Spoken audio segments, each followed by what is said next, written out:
How to fix keeps dropping calls in Moto G96. So let's start the video. First of all, reinsert your SIM card. After reinsert your SIM card, then open settings. In settings, scroll down and click on system updates. And here you can check your latest version will be updated or not. If it doesn't update to latest version, then update it to latest version.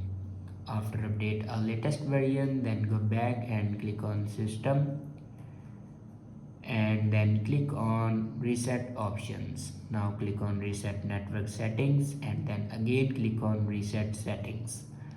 After reset your network settings, then go back to your home screen and restart your device. For restart your device, press and hold power button and then click on restart.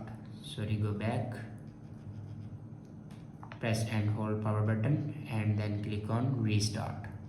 After doing these steps, your problem will be fixed. I hope this video is helpful for you. Thanks for watching.